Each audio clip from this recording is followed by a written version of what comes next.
नदी के किनारे एक दीनापुर नाम का सुंदर गांव था। उसी गांव में पिंकी नाम की एक लड़की अपने माता पिता के साथ रहती थी। पिंकी के पिता भोलाराम एक किसान थे और खेती बाड़ी से अपना घर चलाते थे। एक दिन की बात है, भोलाराम अपनी बेटी पिंकी से कहता है, अरे पिंकी, सुनो बेटा, मैंने सुना है तुम नदी के पार खेलने जाती हो। हाँ बाबूजी, मैं अपने दोस्तों के साथ कभी कभार वहाँ खेलने के लिए चली जाती हूँ। मुझे बहुत मजा आता है। अरे पिंकी, तुम्हें नहीं पता बेटा, शायद उस नदी के पास एक बूढ़ी औरत रहती है जो बच्चों को मारकर खा जाती है। इसलिए बेटा तुम वहाँ मत जाया करो। नहीं बाबूजी, हमने तो ऐसी कोई बूढ़ी औरत को वहाँ नहीं देखा। आप इसलिए ऐसा बोल रहे हैं ना, ताकि मैं वहाँ नहीं जाऊँ? आप मेरे साथ मजाक कर रहे हैं ना? पिंकी अपने पिता की बात नहीं मानती और अगली सुबह फिर से नदी के उस पार खेलने चली जाती है और अपने दोस्तों से कहती है, अरे मुन्नी, तुम्हें पता है मेरे बाबूजी कह रहे थे कि यहाँ एक बूढ़ी अम्मा है जो बच्चों को खा जाती है। यह सुनकर उसकी फ्रेंड मुन्नी उससे कहती है, हाँ पिंकी, यही बात मेरे दादाजी भी मुझे बता रहे थे कि यहाँ पर एक बूढ़ी अम्मा आ गई है जो बच्चों को खा जाती है। ऐसा कुछ नहीं है मुन्नी, ये सब हमसे झूठ बोल रहे हैं। आज मैं यहाँ शाम तक खेलती हूँ, देखती हूँ कौन आता है। पिंकी अपने दोस्तों के साथ वहाँ खेलने लगती है तो सब लुक्का छुपी का खेल खेलने लगते हैं। पिंकी छुपने के लिए नदी से दूर जंगल की तरफ चली जाती है। सब पिंकी को थोड़ी देर के बाद में ढूंढने लगते हैं, लेकिन पिंकी का कोई पता नहीं लगता। जब उसका काफी देर तक कुछ पता नहीं चलता तो उसके दोस्त लोग उसे ढूंढने लगते हैं। पिंकी, तुम कहाँ हो? देखो शाम हो गई है, अब हमें चलना चाहिए। अब हमें बहुत डांट पड़ेगी ना पिंकी, तुम वापस यहाँ आओ। पिंकी, पिंकी, बाहर आओ पिंकी, अब हमें चलना चाहिए। मुझे भूख भी लगी है पिंकी। अब बहुत मजाक हो गया, बहुत लुक्का छुपी का खेल हो गया, अब बाहर आओ ना पिंकी। पिंकी जंगल में खो जाती है और रोने लगती है।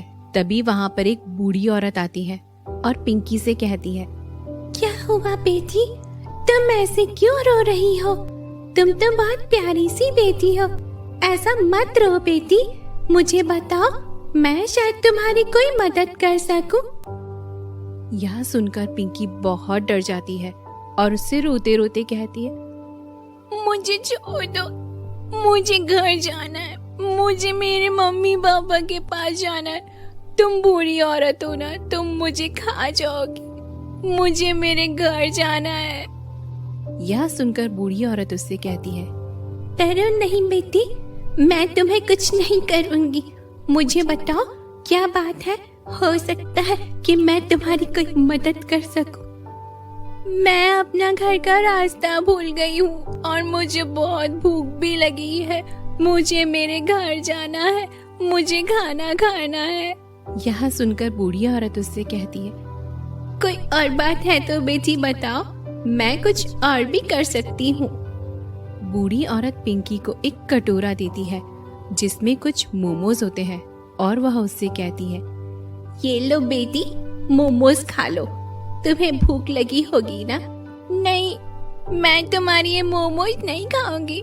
तुम मुझे पागल बना रही हो ना, मैं तुम्हारे ऊपर विश्वास नहीं करती। मेरे पिताजी ने बताया है तुम छोटे छोटे बच्चों को खा जाती हो। तुम वही बूढ़ी औरत हो ना? नहीं बेटी, ये कोई मामूली मोमोज नहीं है, ये तो जादुई मोमोज है। जादुई मोमोज? हाँ बेटी, देखो मैं तुम्हें दिखाती हूँ। वो बूढ़ी औरत एक जादुई मोमोज खाती है और कहती है, देखो पिंकी, अब मैं इससे जो भी कहूंगी वो अपने आप हो जाएगा। पिंकी थोड़ा सोचती है और फिर उससे कहती है, ठीक है बूढ़ी माँ, मैं तुम्हारे ऊपर विश्वास तो कर लूंगी, मगर उससे पहले तुम्हें मेरे लिए कुछ करके दिखाना होगा। क्या तुम उड़ के आ सकती हो? तुम आसमान में उड़ सकती हो? अगर तुमने मुझे उड़ के दिखाया तो मैं मान जाऊंगी कि तुम मुझसे सच बोल रही हो। यह सुनकर बूढ़ी औरत अपने आप से कहती है, मुझे उस पेड़ तक ले चलो। बूढ़ी औरत हवा में उड़ती हुई उस पेड़ तक पहुंच जाती है और वापस आती है। पिंकी यह देखकर बहुत खुश हो जाती है। बूढ़ी औरत पिंकी को उसके दोस्तों के पास तक छोड़ देती है और वहां से चली जाती है। पिंकी उस मोमोज को लेकर घर आ जाती है और अपने कमरे में बैठकर कहती है, मुझे ये मोमोज अभी नहीं खाने चाहिए। जब मेरे घर में कोई संकट आएगा तब मैं इनका इस्तेमाल करूंगी। कुछ समय बीतने के बाद गांव में लुटेरे आ जाते हैं और गांव वालों को काफी सारा धन लूट लेते हैं और सबको मारते भी हैं। वो लुटेरे पिंकी के घर में घुस जाते हैं और पिंकी से कहते हैं, ए लड़की, देखो तुम्हारे पास जो कुछ भी है वो सीधे सीधे हमें दे दो, नहीं तो हम तुम्हें मार डालेंगे। वो लोग पिंकी के पापा और पिंकी को बांध देते हैं और घर की तलाशी लेने लगते हैं। उनके हाथ वो मोमो लग जाते हैं जो उसने अलमारी में रखे होते हैं। यह देखकर वो लुटेरे पिंकी से कहते हैं, अरे यार, इसके पास तो एक फूटी कौड़ी भी नहीं है। यह कहकर वो पिंकी के पास आते हैं और कहते हैं, माल कहाँ है लड़की, जल्दी बता, नहीं तो तुझे बहुत मारूंगा। और ये मोमोज तूने अलमारी में क्यों छुपा रखे हैं लड़की? ये मोमोज मैं खाने जा रही थी और आप लोग यहाँ पर आ गए हमला करने के लिए। मुझे बहुत भूख लगी थी, मुझे लगा कि आप ये मोमोज खा जाएंगे, इसलिए मैंने ये मोमोज अलमारी में छुपा दिए, मगर मुझे बहुत भूख लगी है। पिंकी की यह बात सुनकर वो लुटेरे पेट पकड़कर हंसने लगते हैं और कहते हैं,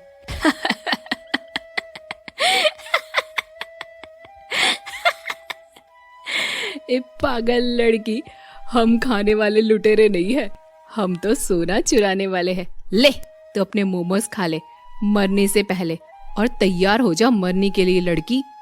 वो लुटेरे पिंकी को मोमोज खिला देते हैं और मोमोज को खाते ही पिंकी कहती है, मेरी ये रस्सी खोल जाए और मुझ में बहुत ताकत आ जाए जिससे मैं इन लुटेरों का सामना कर सकूं। पिंकी के इतना कहते ही उसके शरीर में ताकत आ जाती है और रस्सी अपने आप खुल जाती है। वो लुटेरे पिंकी पर जैसे ही बंदूक चलाते हैं, पिंकी उनकी बंदूक पकड़कर फेंक देती है। थोड़ी देर के बाद में वहाँ पुलिस आती है और पिंकी को शाबाशी देती है। शाबाश पिंकी बेटा, इन लुटेरों को पुलिस कब से तलाश रही थी। तुम्हारी बहादुरी की वजह से आज हमने इन्हें पकड़ ही लिया है। सरकार इसके लिए तुम्हें जरूर से इनाम देगी। सभी गांव वाले पिंकी की बहादुरी देखकर उसकी जय जयकार करते हैं और पिंकी भी मन ही मन उस बूढ़ी औरत का धन्यवाद करती है। तो दोस्तों, आपको हमारी कहानी कैसी लगी? अगर हमारी कहानी अच्छी लगी हो तो हमें इनबॉक्स करके जरूर बताइएगा और ऐसी नई नई कहानी के लिए हमारे साथ जुड़े रहिए।